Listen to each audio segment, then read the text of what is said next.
Do you want to lead with confidence? Of course we do. In this episode of the Lead Machine Growth Show, Michelle J. Howe introduces the authenticity factor, highlighting how true leadership comes from within. She shares tips on trusting instincts, balancing logic with intuition, and using empathy to overcome challenges. Michelle also guides leaders in breaking old habits, transforming patterns, and making genuine impact. Leadership is about being real, not just having authority. So tune in and learn more. Welcome to the Lead Machine Growth Show, where you will discover how to tackle your tech, master your message, and design your dream. Paul Guyan, the mastermind behind the Lead Machine, introduces you to trailblazers who inspire you to implement life-changing solutions and systems you can model to nurture your leads and get your offers seen by your ideal clients who will invest in themselves and you. Be sure you visit our website at www.leadmachinegrowthshow.com. While you're there, subscribe to us via your favorite network. Now, tune in and get ready to transform your vision into reality. Welcome to the Lead Machine Growth Show. I'm Paul Guyan, your host, Lead Machine coach, and the founder of the Lead Machine Marketing Group and Mastermind. And I'm dedicated to helping you tackle your tech, master your message, and design your dream life. Whether you're just starting out or taking your business to the next level, let's get this conversation started and turn your dreams into reality. Michelle, it's so nice to have you here today. We've had a nice chat already before we started recording. Thank you again. I have a question. How did you get started, and how did you discover that leadership and authenticity were something that were supposed to go together? They're meant to be together instead of simply authority, which is what we've seen in many Yeah. today, and as well as moving up through corporate culture and all those things. It's more of authority, and I'm the boss. Right. Well, how did I get started in this? Yeah. I discovered I was very empathic at the age of 40. Uh-huh. I have been a business professional. I was in accounting, a CPA, and consulting for many, many years. So I understand all that side of things. But when I recognized quite by accident and quite to my, that I was very empathic, I'm like, wait, what is that exactly? What does that mean? That meant I navigated the world based on feeling, that I saw deeper layers of people when I met them, and that I could shift depending on who I was talking to in order to reach. Hmm. I could read the vibes in a room. So very intuitive. And what came out front and center to me was, um, you know, a lot of people aren't doing that. Like the way that the world is structured, it's very logical. It's very scientific. We almost dumb down our emotions because emotions can be looked at as weakness, Yeah. right? So Uh-huh. instead of looking at it as this blessing that we have, as this skill that we have, we you're getting in my way. My emotions are confusing to me. I'm not going to look at them. I'm going to stuff that emotion that I don't like in the closet. So this ends up being what we do. Whereas I was always looking at people and what do I feel from them? This is what they're saying is the people would open up, they would tell me things, and I didn't know why. I didn't mind it, but it's like I saw them and they felt comfortable and safe sharing that. Now, authenticity came into the picture as of recent, probably in this last year, as I'm bringing my voice around to what I do. And within leadership, like we're all leading our lives. We're either leading a classroom, we're leading a business, we're leading a team, we're leading a family, we're all leading. All right. And authenticity to me means I'm being who I am. I'm not stifling myself. I'm listening to who I am. I'm being real with people. I'm connecting with people on a human level. I'm not uh, top of mind, this is what we need to have. I don't care what's going on in this room. This is what the result needs to be right now. Like, so the way leadership has been done has been very limited. It's been very logic. It's been very one dimensional in a sense. This is the outcome I want. This is my role. But when we look at everybody, leader, formally or not, as a leader of their life, now you look at people on a human level. And when you open that door up to connect with another person on a human level, and you create a life or an environment that honors not just your business goals, but the human element of what needs to be in a room. You need to establish trust. You need to establish a space where we're all on the same page. We're all navigating. Like there isn't, because what I have seen is when people don't come from an authentic, connecting, wise human level, right? Mm-hmm. They seem to trivialize all the people around them. All these people are just here to do what I need them to do, as opposed to bringing the atmosphere together and bringing everybody on the same page, like creating an environment that supports, that empowers, that inspires by looking at each person individually and creating a roadmap that helps them thrive. It's real, that's down to earth. Like, and I'm not saying that across the board we don't have this. I think we try, but in this environment right now, what I see happening empathically is that a lot of people don't know how to manage their emotions. They don't know how to lead with feeling. They get tense. They get stressed. This is how I'm supposed to do my role, right? As opposed to I can be real, I can be relaxed, I can connect, and I can still mandate respect and lead a group from that end of things. Mm-hmm. So, when I brought this into leadership, authenticity, it was like, let's be authentic for and real for who you are. You don't have to be the leader that is separate and apart, that pushes. You need to be able to be real with yourself, like each person. So emotions are a component of being authentic. You need to loosen up, relax, and accept who you are. That's like authenticity, an authentic version versus I made up, I need to be this version in order to command the room, in order to be respected, in order to not show vulnerability, right? I think being real and allowing ourselves to be that real with other people is a strength. I would agree. And a lot of us are afraid to show our feelings or that we are vulnerable.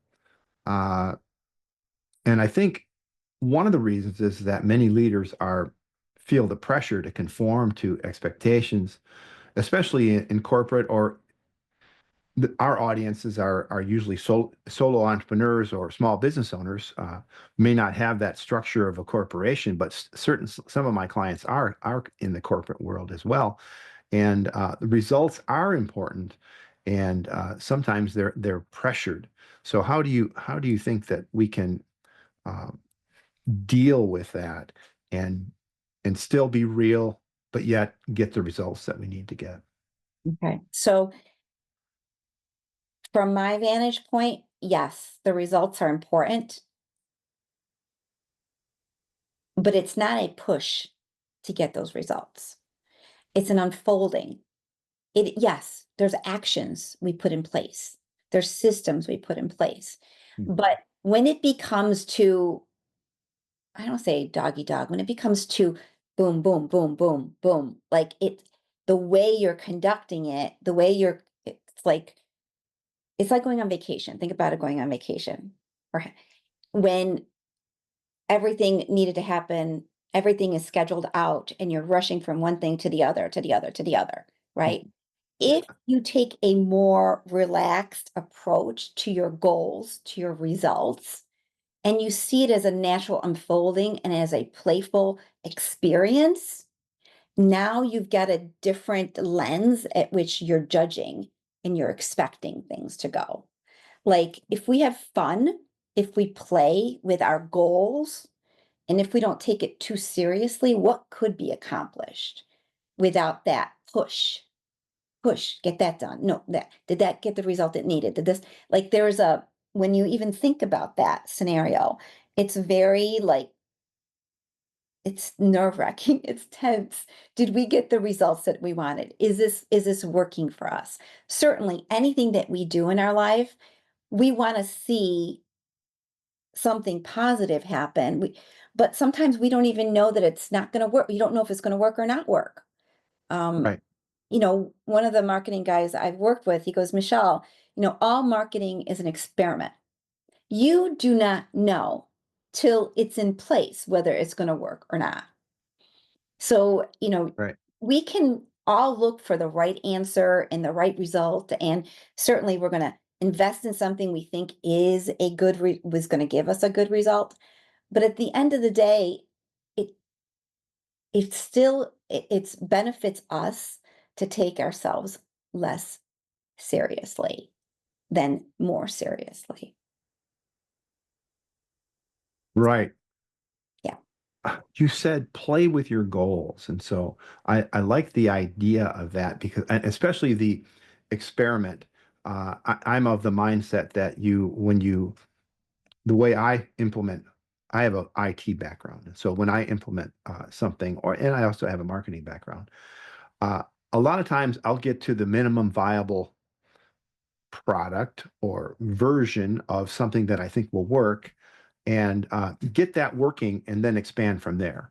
So I iterate through. That's kind of a way of playing with the goals. Still, I'm working towards a goal, but I know that in order for all these other things to happen or all these other features to happen, Right. then you have to have this basic fundamental in place. So what do you mean by playing with goals?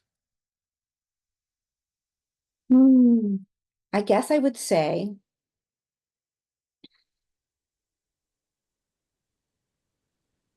because I always look for what doors open. I'm going to put 3, 4, 5 doors here.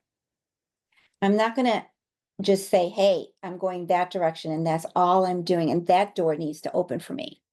I'm saying that there's a timing to what's going to open for you.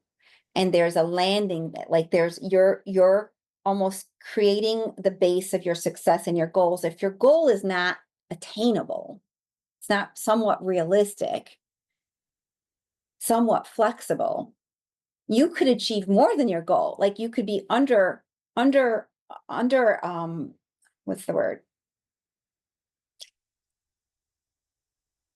Not thinking big enough? You could be restricting what you're looking at, what Hmm. you're planning for, what it is. And that goal is so single-minded in your mind. To me, it's this or better. Okay, what's going to open up? I'm going to come up with 3, 4 concepts and ideas that feel good to me. So my biggest thing with Empath Evolution and my programs and my coaching and my teaching is we need to tune into what's flowing, what gets us excited, and what opens up for us. Like, what is the next lay of the land of what we're doing? Like in any business, what is the next best move that I can make? And what's that going to turn into? And am I passionate? Does this inspire me? Does this lead me? Am I being guided, led that way? So it's almost like an unfolding or an opening is what you're looking for in your business. And a lot of times with marketing, you're tweaking your message to see what's going to open up. Who am I? Right? If you're too rigid in what you think or what your goal is, you might be missing all these other opportunities around you and being too narrow-minded as to what needs to happen next, as if we all know what needs to happen. You know what I mean? We know, but do we see the full picture of what's possible? So once you start really in your business, moving in a certain momentum, in a certain direction, it's noticing what directions are opening up for you and what directions are not. What goals, yeah, someone told me I need to follow this roadmap, but this doesn't feel like me, doesn't sound like me. It doesn't flow natural out of me. So my advice for all entrepreneurs, myself included, is to be careful how you set yourself up, because you're going to be upset that you failed if something doesn't meet your expectation. And then again, if you keep that expectation light, we're just going to have some fun here. We're just going to do some stuff. And you know what? It could land beautifully for you following that direction. And then you might say, you know what, that didn't work for me. It's not my style. I need something a little bit more structured, because then I can relax a little bit. That's fine. But you're not the whole, I need to push for this to be this way, and it needs to follow this exact order. And this is how life happens. This is how my success is achieved. It's got pros and it's got cons. And when I look at it, it's more cons, because you could inadvertently set yourself up for disappointment in what something is, as opposed to celebrating your wins. This didn't meet the deadline. And I've been there. I've been there. I've thought, oh, this is a beautiful thing to do. Let's do it. And then it falls flat, right? So where's that guarantee that something is going to go in your direction or move in the general direction of where you're going? There are systems, and everybody comes up with a different system. And I have a lot of respect for some, but there's not one formula that makes that happen. It's that momentum forward and that positive view and that win-win of what you're looking at that allows you to create and continue to create and follow that creativity forward. And yeah, you should be getting results along the way. And if you don't get results, something needs to be tweaked. So you're tweaking. And I'm sorry, this is not like a full 100% guaranteed answer. Do this, this, and this. Like, what I teach people to do is to step into more of a trusting flow that honors who they are, as opposed to a rigid, this is my goal, get that done. This is like, if you aren't feeling up to, this is a perfect example. So there are days I wake up and my creative juices are just going. They are going. I go from one thing to another, to another, to another. Then there are days I wake up and I look at things and I'm like, no, that's not happening today. Set that aside. Right. So I structure my day based on trusting the natural flow of where my genius is going that day. I sort of, I have things on my calendar, right? I prepare for those things on my calendar to a degree. And I make sure that calendar is in line with how I like to groove. Like, I know too much of this or too much of that is depleting for me. So I structure my week to somewhat honor the flow of who I am. And that way I can be more productive with less time, because I'm on, like, I'm at a level 10 when I'm doing this. I'm not at a level 3 doing this. Mm-hmm. So it's those ebbs and flows and feeling and integrating. And if for some reason, and in total, to be nerved up, restricted, stressed, my goals, that is like a recipe for cortisol. It's a recipe for stress. It's a recipe for disappointment. So how do we authentically set goals if we're just kind of tuning in with our emotions when we know we have to bring our business from startup to Right. to getting clients to scaling, which is we talked about at the beginning before we started recording. How do you set goals, and how do you apply this methodology to that? It sounds like there's a bit of implementation here we're talking about, like, what am I going to work on today? And then also, what direction am I heading in? Right. Yeah. So how does that play out? There is a structure. So there's going to be an overall structure. This is where I'm going. This is where I see it going. There might be some ancillary things that might happen too along the way, but you have to have a general idea of where you're going with your business and have a vision for that at a year, at 6 months, at a year, at 2 years, at 5 years, right? Uh-huh. How it actually gets there is not necessarily like, yes, I need to get my CRM up to par. Yes, I need to get my emails. I need to get some kind of a lead magnet. I need to put these very good strategies in place. Mhm.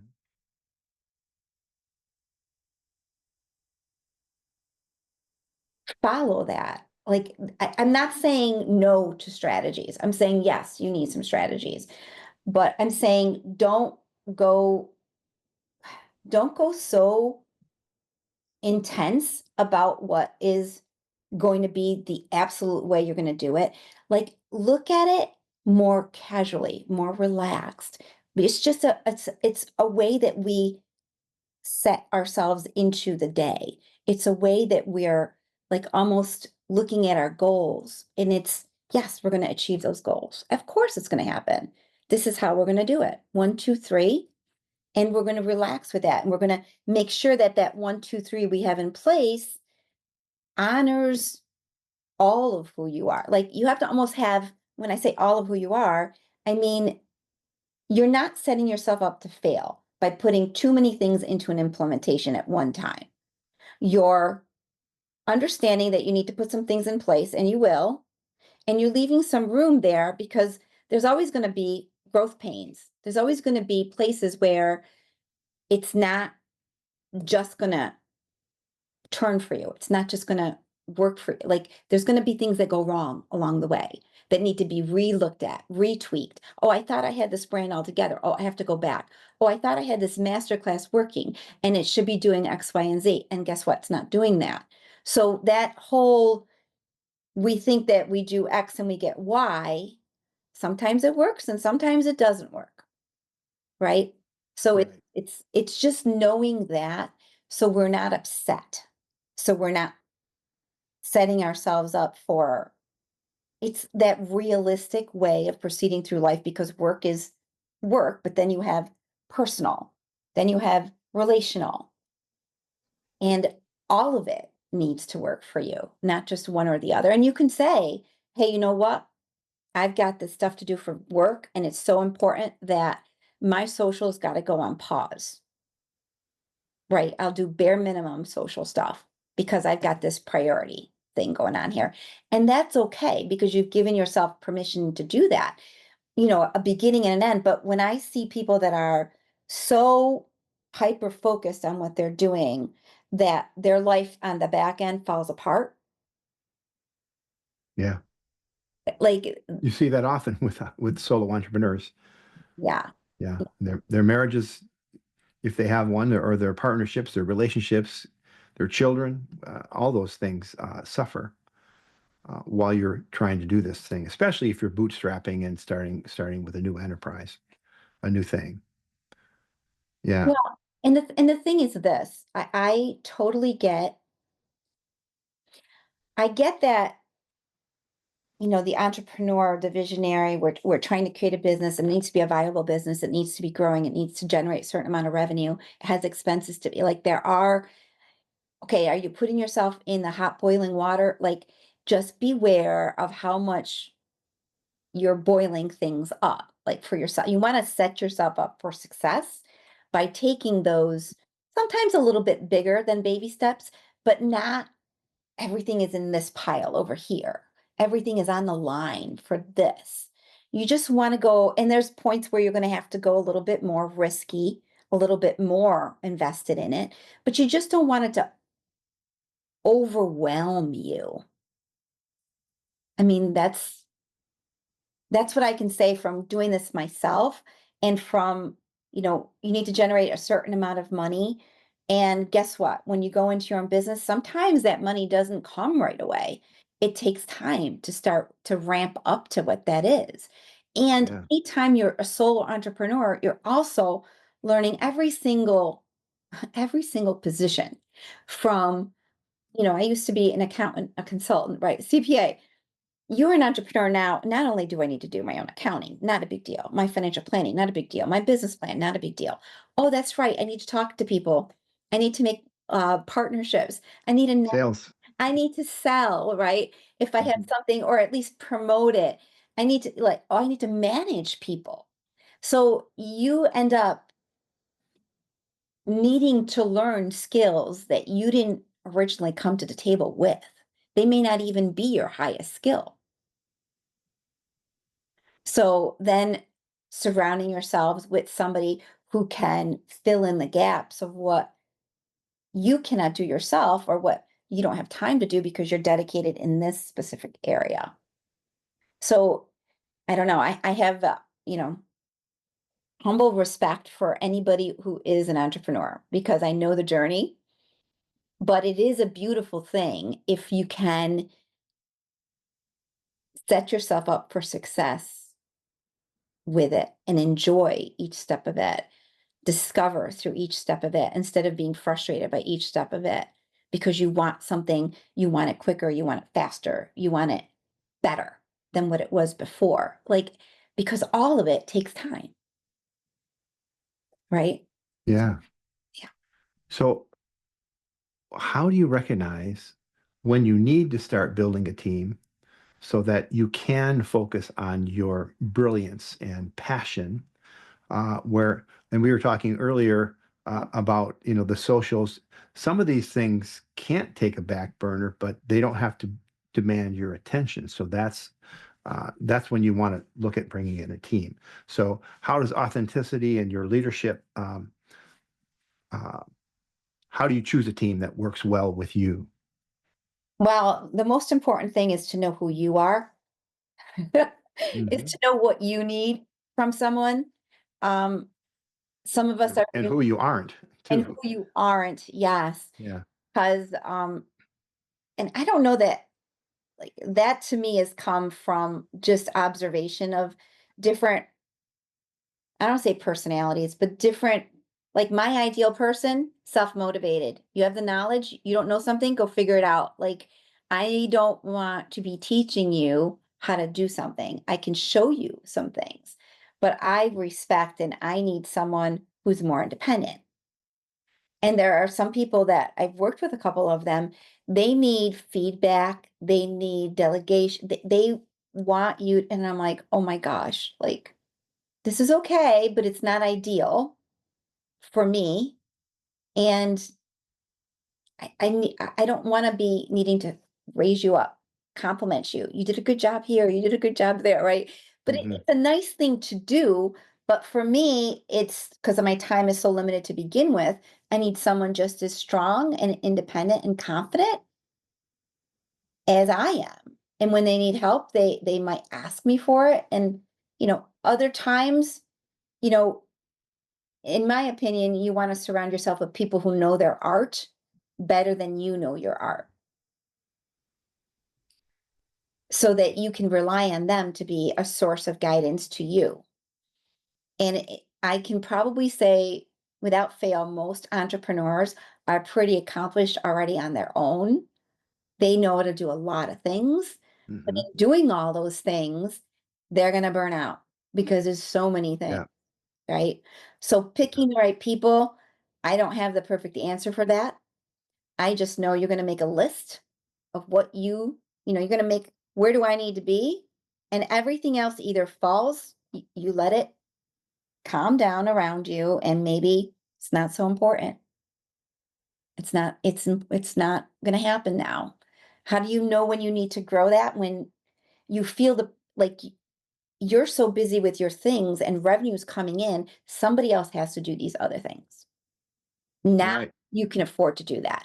So if you Mhm. prioritize first your revenue, getting that revenue settled, now you have the freedom to hire some different people. Right. Now, sometimes that can become a roadblock because you need someone before you have the revenue. And I've done uh, trade-offs and in kind kinds of things to help bootstrap businesses before, where you bring in someone who has a skill that needs a skill that you have, that needs maybe mentorship or technology in my case, or marketing expertise to in on their side, and then they can do things for you. Have you found that's helpful in growing a business? I did a little bit of that. Uh-huh. Um, I didn't love it. I didn't love it. I mean, I would rather hire someone than do a trade, Hmm. but I didn't love it. I would rather hire someone and have them taking care of something than doing a trade with them. But again, it depends on how you're doing financially, right? Yeah. And I think you make a good point. When you do trades, you have to be careful um, with accountability. You have to make sure that there's clear expectations are set at the outset of that partnership, because a lot of times you end up giving more than than you're getting. That can happen. Um, so as we evolve as a as a workplace. So now we're not just solo entrepreneurs. We're um, we're leading an organization of maybe some virtual assistants and maybe a direct report, a direct hire. Uh, how do you keep it all together with? I mean, you're starting out with you have an empathic role. You may have empathy. But they may not. How do you grow so that your values and your morals and your expectations about how vendors and clients and personnel are treated, how do you keep that intact? All right. So values, roles, expectations. Um, First of all, I think when we hire someone on board, when we bring them on board, if yes, they can know their art, they can know their thing, but how is the conversation going? Is their product back to you going? How are they?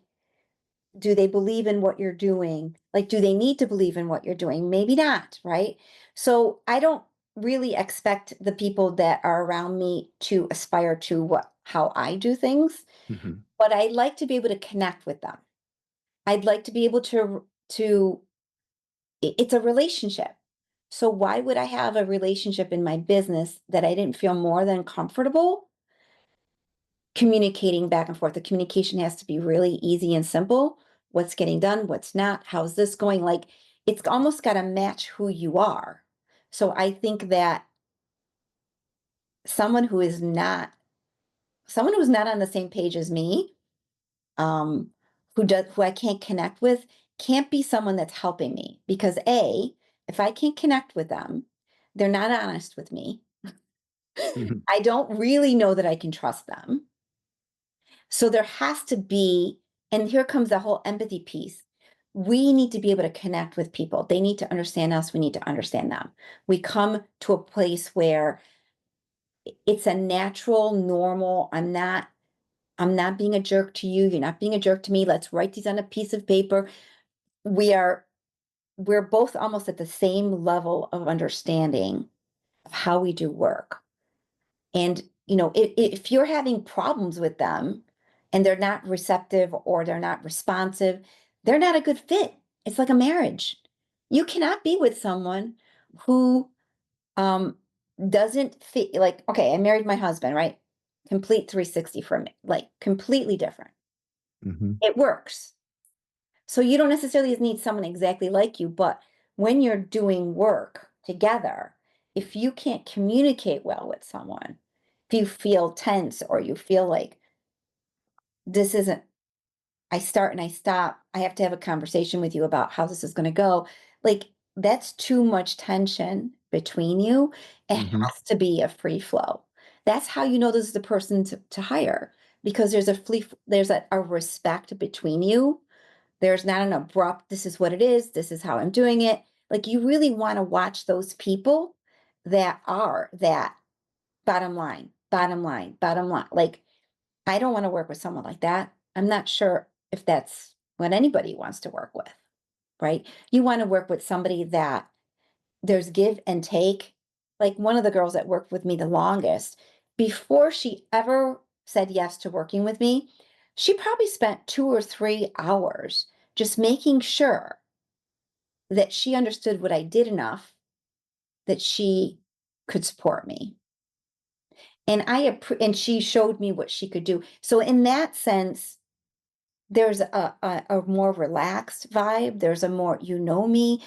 It's not about the money or the job. It's about I'm investing in my time in your business and I love what you're doing and let's make this work together.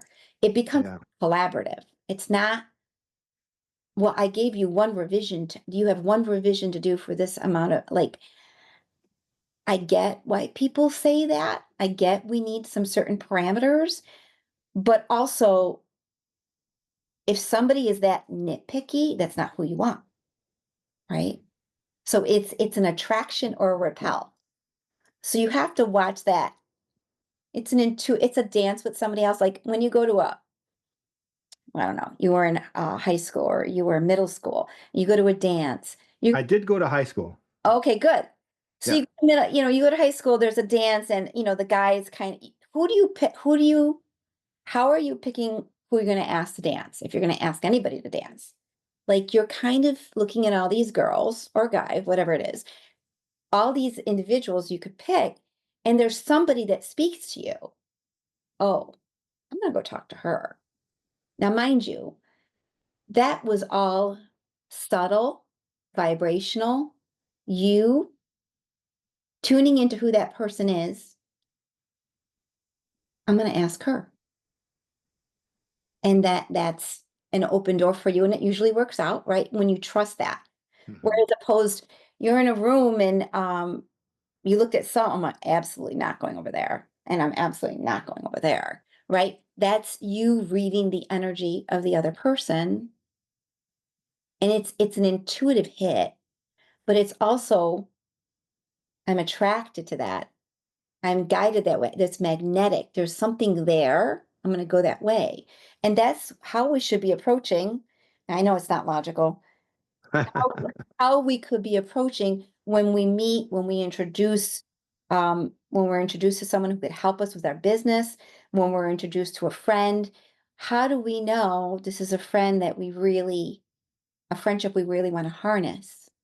There's something that's drawing you together, right? And it's either going to be all, sunshine and roses, right?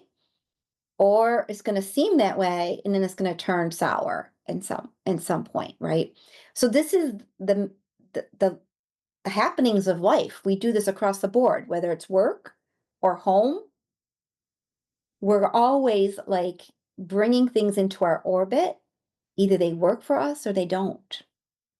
And the more we can trust who we are, and we can value that intuitive hit and value the feeling that we're getting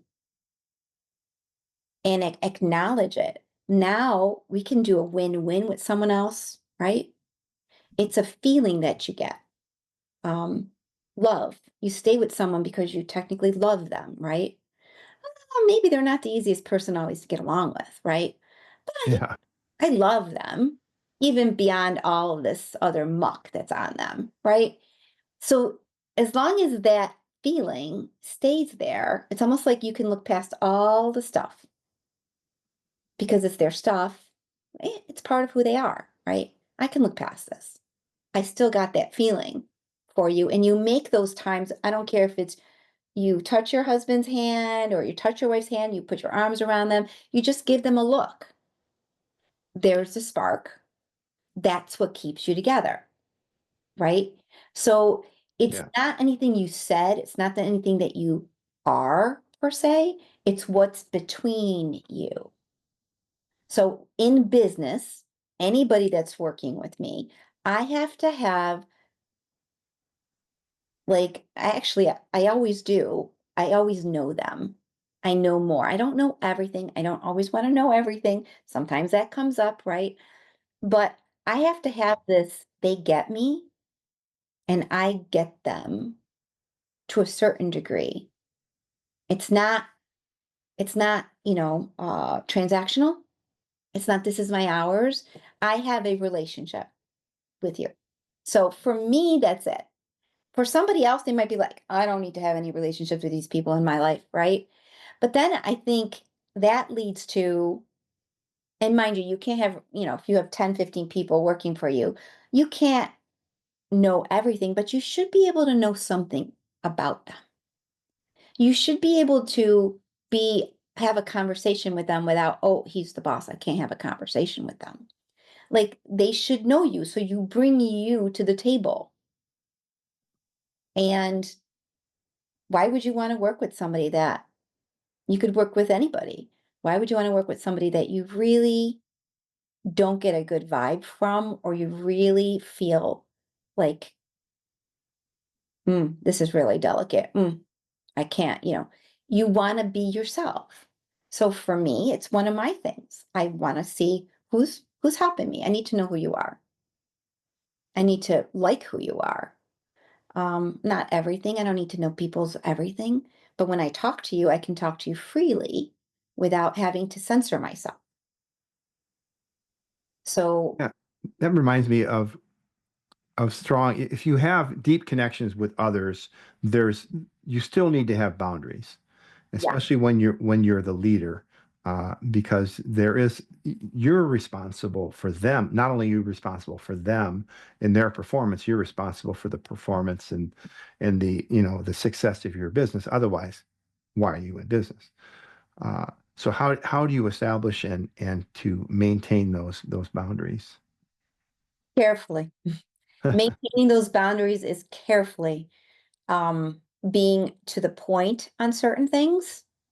Um, and for me, energetically speaking, it's about not getting too attached to what they're doing, what they're not doing, like treating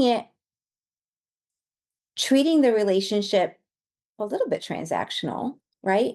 But Mhm. kindness, you have to have that kindness there, but not, I'm not their buddy. I'm not their best friend. I'm not their this, I'm not their that. I am the person that they're reporting to share these things, but there's respect in that. And there's a direction in our talk, and then it kind of ends. So it's, to me, boundaries is about, I'm going to you for this in this realm. I'll know a little bit more, maybe, but this is what you're giving me, and this is what I'm giving to you. And there's a very easy flow back and forth with that. And so those expectations, like you said, do need to be somewhat delineated out. But if you're so nitpicky about every delineating out, the relationship starts, in my opinion, to become tedious. Now, Well, are we that's checking off? micromanaging. Yes. Yeah, Yeah. Yeah. yeah, So, yeah. And so, how do you interview people to yeah. bring into your team? Yeah. And not every leader has intuition like you might have, uh, and they may be striving to be authentic, but they just don't know where to start. So, in the interviewing process, I mean, you're probably gonna say you got to know yourself first, which I understand. But how do you How put do I that? know if they're a How, fit? how do you put that into action? Yeah. How do you know that they're a How do fit? I know if they're a fit? Okay, so first off, of course, I'm looking at the knowledge that they bring to the table. I'm questioning them. I'm asking them direct questions to see what they actually know. What, for instance, or what would you say if you looked at this? Or what are your opinions on my website? Or what are something, how would you organize this? I'm looking at how they're answering me. And then I'm looking at how I feel about them. Like, do I trust them? Like, there's some people immediately I meet them, Paul, no joke, I trust them. Mhm. There's just something soft about who they are. I can see they have high regard for what they do and how they do it, and it comes across. how does it come across? It's a very down to earth. It's an empathic way that they're connecting, but they're also showing me how intelligent they are. Like they're not just empathic. They're accomplished. They're go-getters. They have the tenacity. They work hard. They have a high level of what they stick with it, like they're going to give you a good product. Really, the only way you'll know for sure is when they give you a product back. What do they actually do? Right? So, everything is sort of a test until it's not a test. That's why, like in the very beginning, my husband works for an organization that's huge. He goes, you just don't know. I'm like, that's right. You don't know for sure. You can do your due diligence, but then the first 2, 3 months, you're going to see immediately what they can accomplish, what they don't accomplish. So, um, you take a gamble a little bit, right? It's not, you're not marrying them, right? When you meet your husband or your wife or someone you're going to marry, you date them for a little bit. You go away a long period of time. You see how they behave. You see if anything changes. Like, and then you see how you do together in a conversation, like a difficult conversation. How does it flow? Can it flow? Or is it going to be rambunctious between the two of you? So, Yeah. those are all tests, all tests. But to me, if I'm working with someone and I can't, I can smell the, this is going to be an issue. Like they don't, this is going to be a confrontation as opposed to a conversation. I don't want a confrontation. I want a conversation. And I'll even put like some people, I really honestly don't think they're made for certain roles. They're doing them. They're not made for that role. They're not, I look at them and I let somebody go for this. I was giving her work to do because she enjoyed doing this work. Not that I needed that work, but this is the work she was good at. This is what she wanted to do. And I'm like, for a certain period of time, I'm like, okay. I said, but guess what? I need this work done. And I know you can do this work. So why am I giving you work to do that's not my number one priority? I'm going to give you I gave her work to do that she could do, but she didn't like doing it. So she didn't end up staying because of that, but I had no choice. I'm like, it's not always, when you have a small business, it's not always that I can just give you things that you love to do. You might end up, ideally, I give you things that you're good at and you love to do. But there may be times that my back's up against the wall. You're going to I need you to do this. And I pushed, she did it. And then she wasn't having fun doing it. And I'm like, not an ideal because I would have loved to have kept her, but I can't give you work that you specifically enjoy because I don't have that luxury, right? Ideally, we give people things only that they're good at and they love doing, right? But when you're a small business, some of the things that I do, yeah, I find a way to do it because it has to be done. It's not my number one thing. I hire you, you need to know that that is part of the equation. You might end up doing some things, maybe you don't love it, and they don't tell me they don't love it. I always love when they do this, Paul. Like when they're not really telling me the truth, I can sense there's something wrong. Mm-hmm. Are you okay? Is everything okay? Yeah, everything's fine. I'm like, so you feel a little intrusive in a sense, but you can feel when something isn't working and they're not, if she had said, "Oh, I really, really need you to pay me more. I really need to up my rate," that would make a big difference. But instead, it's, "Oh, I'm sorry, I'm going to go over here and do this other thing." So it is delicate. It is delicate. There is not like one answer that I can tell you other than you really want to be able to be surrounded by people you can have a conversation with.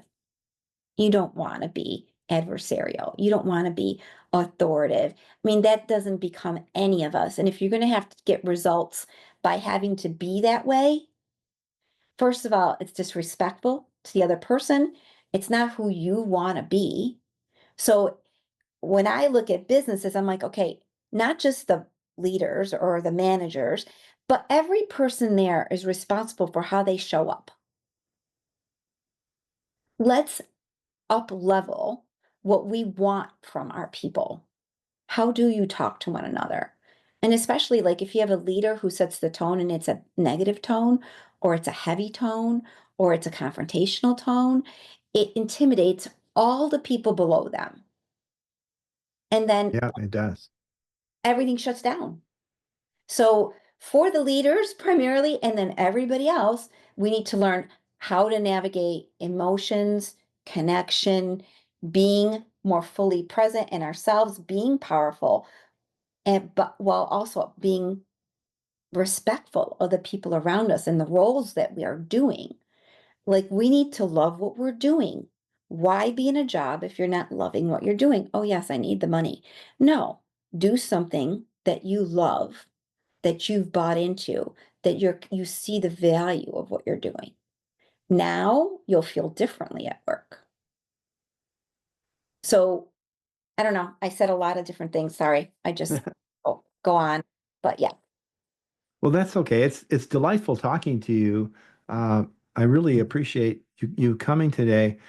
Um, one before we go, I'd like you to maybe give us some your final words on three things that our listeners can do to put some of these ideas into action. Some of us don't know how to really be authentic, and so maybe you can help us with that with your final words.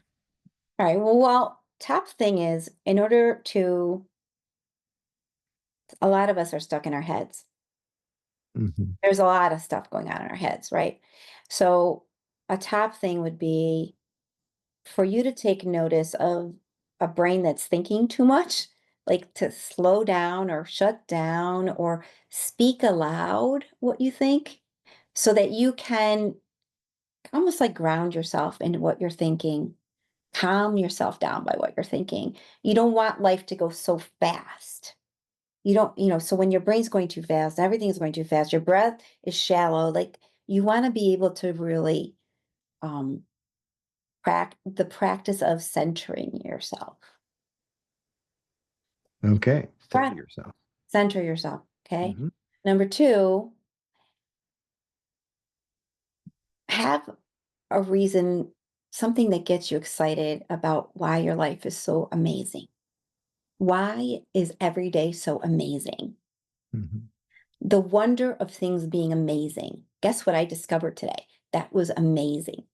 So instead of the humdrum of our lives, we shift the amazing screensaver, the amazing phone call I got, the amazing thing I learned, like just to appreciate, it's like an attitude to appreciate those moments, this life, this day as unique, awesome, empowering, like all of the good stuff that you can pick out in a day, in any given moment. And so instead of looking at all the bad, because it's so easy to get hung up on all the bad, Oh yeah. so easy. So make it a conscious thing. I don't know, you could start off at night, but in any given moment, like if you start looking for all the things that are going right, you see how I like make it's like this is all happening around me. And I'm not rushing to get there. I created my life in a way that I can move with it. There's not this right hand turn over here, this left hand turn over there. Like I've synchronized my life a little bit to a flow that I really love. Hmm. So you structure your week that way as much as possible. And you throw in there, guess what? There's going to be 20% of the time that things are going to go wonky.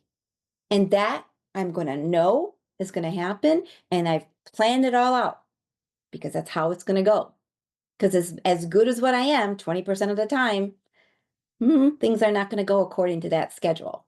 Right. Right. So you're Mhm. just trying to keep yourself at a level. And if you see yourself shooting up emotionally, shooting down highs and lows, highs and lows. You know, you can count to that. I'm so into so much health stuff I'm into. You know, people are into glucose, right? Your sugar level in your blood, highs, lows. As harmony, inner peace, joy, rhythm, you want to stay in a certain middle ground. You don't want to shoot up to the sky, how amazing my life is, and then, God, they're going to shoot right back down. Like you want to bring a certain semblance of happiness that you're always in that state. A little bit more, a little bit less, a little bit more, a little bit less, but you're not doing these high end. I'll give you this story quick. So I was helping a lady with her accounting system, and I went to her house and I was going to set everything up. This is years and years ago. And like anything else, I'm very empathic. This woman starts telling me all kinds of things.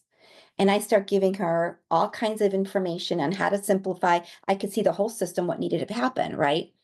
So I'm helping her with it. And she's so excited to finally have answers. She's exuberant, excited. And I looked at her and I was like, oh shit.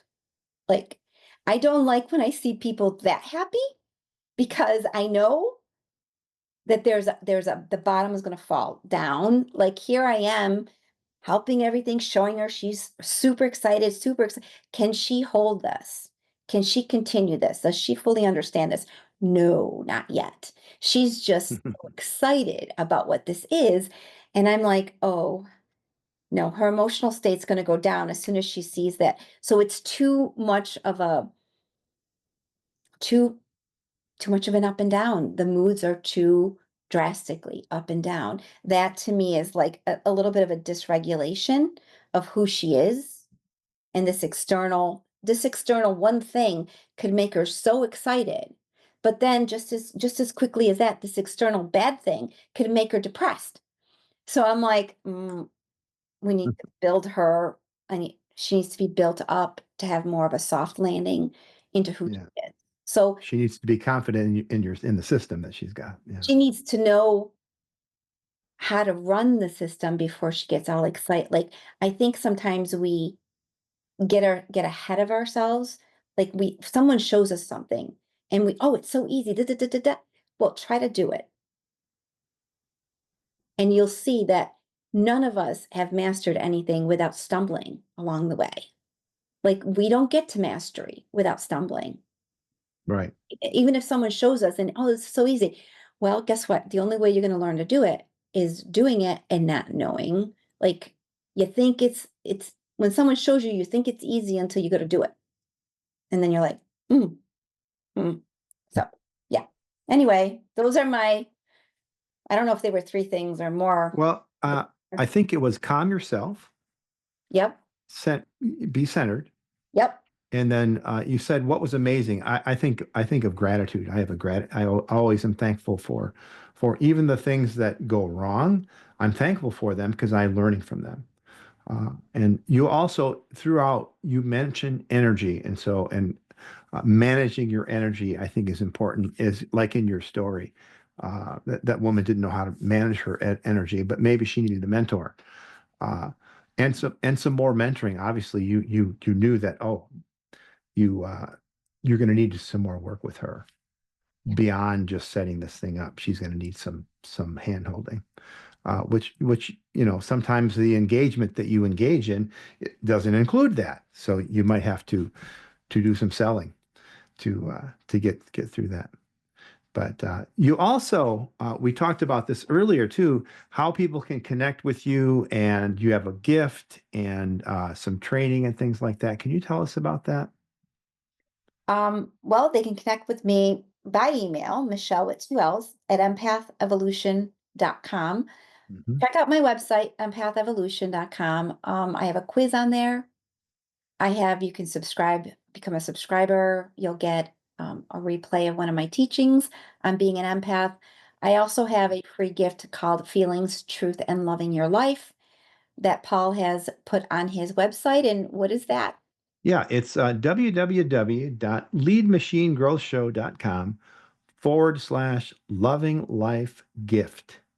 That's www.leadmachinegrowthshow.com/loving-life-gift. And of course, you can connect with Michelle. I'll have all of her contact and her socials in the show notes so that you can find her there.